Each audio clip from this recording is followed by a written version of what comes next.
মেখলিগঞ্জ বিধানসভার ফের প্রার্থী আপনি। এইবারে বিজেপির বিরুদ্ধে লড়াইটা কতটা সহজ অথবা কতটা কঠিন?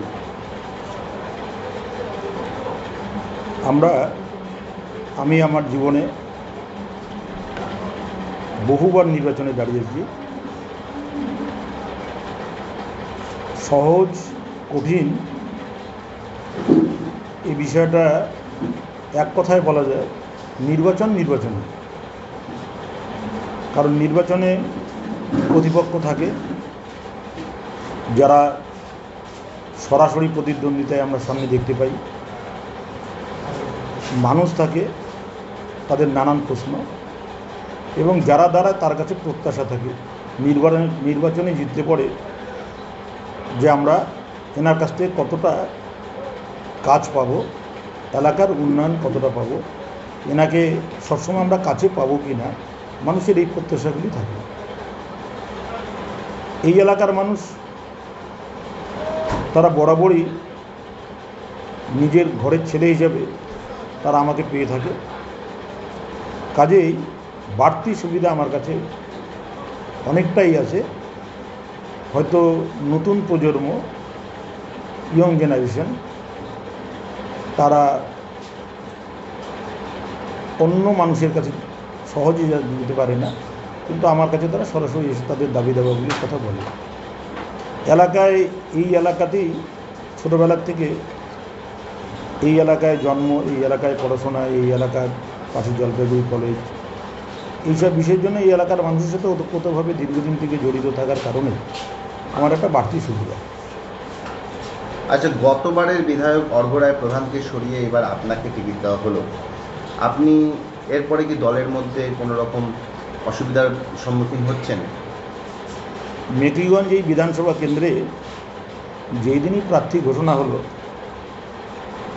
তারপরে মেখলিগঞ্জ ব্লক এবং হলদিবাড়ি ব্লক দুটো বড় বড় সভা ডাকলেন আমাদের এই এলাকারই যারা দায়িত্ব নিয়ে ব্লক সভাপতি ছিলেন এবং তার সহযোগী যারা ছিলেন, তারাই এই দুটো সভা তারা ডেকে নিলেন। এই সভার মধ্য দিয়েই স্বতঃস্ফূর্তভাবে কর্মীদের সাড়া, তাতেই প্রমাণ করে যে প্রার্থীর নামটা বড় কথা নয়, মমতা ব্যানার্জির হাতকে শক্ত করা, এই একই বার্তা সবাই দিয়ে গেছেন এই দুটো সভার মধ্যে দিয়ে। প্রার্থী নিয়ে এখানে কোনো রকম দ্বন্দ্ব, কোনো প্রতিক্রিয়া আজ পর্যন্ত কোনো কাগজে কি মিডিয়ায় কি আমাদের ফেসবুকের মধ্য দিয়ে সোশ্যাল মিডিয়াও কোনো জায়গায় উঠে আসেনি। যার ফলে সকলেই এই নির্বাচনে 294টা আসনেই মমতা ব্যানার্জির প্রার্থী, এটাই মুখ্য বিষয়, এটা নিয়েই মানুষের প্রচারে নেমেছে। আচ্ছা, বিজেপি প্রার্থী গতকাল ঘোষণা হওয়ার পরে দধিরাম রায়কে আপনি প্রতিপক্ষ হিসেবে 1 থেকে 10-এর মধ্যে কত নম্বর দেবেন? দধিরাম এর আগেও প্রার্থী হয়েছিল, তখন আমি বামফ্রন্টে ছিলাম, এখন তৃণমূলে। দধিরাম প্রার্থী হওয়ার কারণে আগের যে অবস্থাটা ছিল এখনকার অবস্থাটা অনেক পরিবর্তন। কারণ আদি নব বলে বিজেপির মধ্যে কিছুদিন থেকেই একটা রব ছিল, এবং দধি যাদেরকে নিয়ে সঙ্গে নিয়ে তিনি বেড়ান, অনেকেই তার সামনে যেতে পারেন না, তারা বলেন। এখন এটাই বিচার্য বিষয় যে কতটা পরিমাণে এসে সংগঠিত করতে পারবে সমস্ত বিজেপির এখানকার যারা কর্মী, যারা প্রথম থেকেই যারা বিজেপি পার্টি করে আসছেন। এই বিষয়টি হচ্ছে বিচার্য বিষয়। এই বিষয়ে আমি প্রথমেই যে কথাটা বলেছি যে নম্বরের বিষয় কিছু নেই, কারণ সে প্রার্থী হতেই পারে। এখান থেকে এসএসসিও প্রার্থী দেবে, ওনারা প্রার্থী দেবে।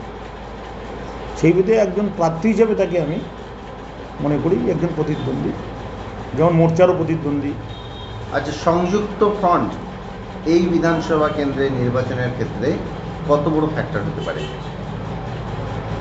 সংযুক্ত ফ্রন্টের তারা এই এলাকায় একসময় ছিল বামফ্রন্টের ঘাঁটি বলতে যতগুলি বোঝায় তার মধ্যে অন্যতম ছিল মেখলিগঞ্জ।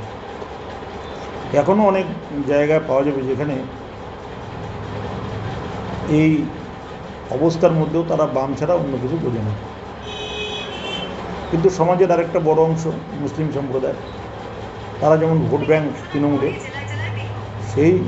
সেই রকম অবস্থায় এখানেও কিন্তু কিছু মানুষ আছে যারা পকেটে তারা বামকেই ভোট দেবে, তারা মোর্চাকে ভোট দেবে, কারণ তারা যে একেবারেই কিছু ভোট পাবে না সে কথা না।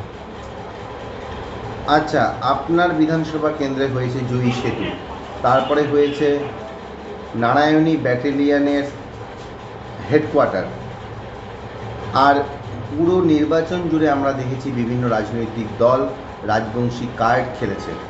আপনার বিধানসভার এই সব যে কাজ হয়েছে, এই সবকে আপনি মানুষের সামনে কিভাবে রাখবেন? মেখলিগঞ্জের মানুষ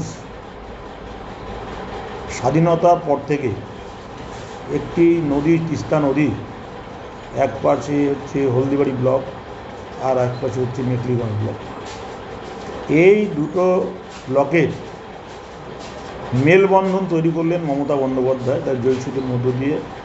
প্রায় 500 কোটি টাকার উপরে যেখানে খরচ করলেন। প্রতিদিন আপনার দেখবেন সকাল থেকে সন্ধ্যা না হওয়া পর্যন্ত সেখানে ছেলেমেয়েরা আসছেন, ছবি তুলে নিয়ে যাচ্ছেন, স্যাটেলাইটের মধ্য দিয়ে, গুগলের মধ্য দিয়ে এই ব্রিজের ছবি বিভিন্ন জায়গায় প্রচারিত হচ্ছে।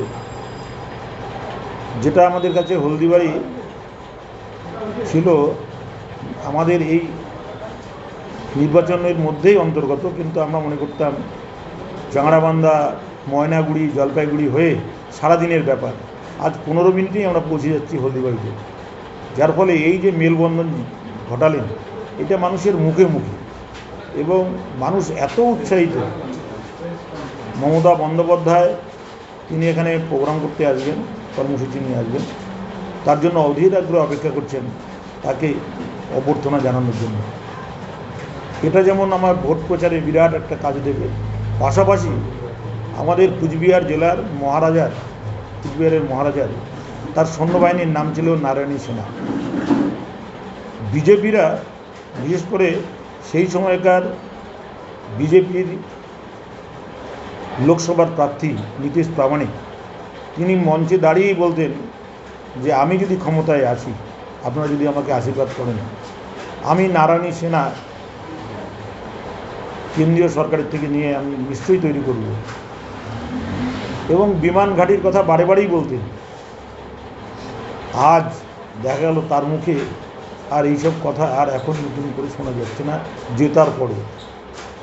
এবং আমাদের রাজবংশী মানুষের, আমাদের যে রাজবংশী ভাষা, যে ভাষায় অহরহ মানুষ কথা বলে, যে ভাওয়াইয়া গানের মধ্য দিয়ে মানুষের মনের কথা বলার যে সুযোগ, এলাকার যে বিভিন্ন বিষয় তুলে ধরার যে সুযোগ, আমরা একবারও দেখি না যে বিজেপির যারাই এখানে আসুন না কেন মুখে বলে আমরা ভাষাটাকে বিষয়ে তারা কথা বলেন, কিন্তু কোনো জায়গায় আমরা দেখি না যে রাজবংশী ভাষা দিয়ে তারা মানুষকে প্রভাবিত করার জন্য বক্তব্য রাখা।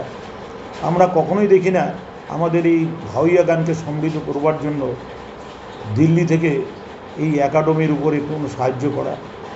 কাজে এই এলাকার মানুষ, বিশেষ করে রাজবংশী মানুষ, আদিবাসী মানুষ এবং এই এলাকার তপশিলীভুক্ত মানুষ, তারা বিজেপি যত কথাই বলুক, তারা কিন্তু মনে প্রাণে আমাদের মাননীয় মুখ্যমন্ত্রী, আজ আমাদের এখানে ঠাকুর পঞ্চানন বর্মা রাজবংশী একাডেমি, পঞ্চানন বিশ্ববিদ্যালয়ের মধ্য দিয়ে রাজবংশী ভাষা সমৃদ্ধ করবার জন্য এনার যে গবেষণা করার জন্য যে প্রচেষ্টা, এটাকে যথেষ্ট মূল্য দিচ্ছে। এবং আমাদের এই এলাকায় প্রাইমারি স্কুল যেটা রাজবংশী ভাষায় পড়ানো হয় বলে নিয়ে, আদিবাসী ভাষায় পড়ানো হয় বলে নিয়ে ইতিমধ্যেই অনুমোদন করেছেন, তার জন্য এখানকার মানুষ সাধুবাদ জানাচ্ছেন। পাশাপাশি এখানকার বেকারের জন্য উনি 11 একর জমির উপর নারায়ণী ব্যাটালিয়নের হেডকোয়ার্টার শিলান্যাস করেছেন এই মেখলিগঞ্জের তিস্তা নদীর এই চরের উপরে, এবং তার বাঁদিকে 300 একর জমির উপরে মেঘা ইন্ডাস্ট্রিয়াল স্টেটের ঘোষণা করেছেন মাননীয় মুখ্যমন্ত্রী মমতা বন্দ্যোপাধ্যায়। এলাকার মানুষ উজ্জীবিত, বেকাররা উজ্জীবিত, এখানকার সেলফ হেল্প গ্রুপ তারা উজ্জীবিত যে এখানকার বেকারে সমস্যার সমাধান শুধু মুখ দিয়ে নয়, তিনি আজ তার এখানকার এই নির্বাচনের আগে, নির্বাচনের বিধি যাতে ভঙ্গ না হয় তার আগেই তিনি ঘোষণা করে দিয়ে গোটা এলাকাটাই এয়ারমার্ক করে দিয়েছেন, যেখানে যারাই শিল্পপতিরা আসবেন।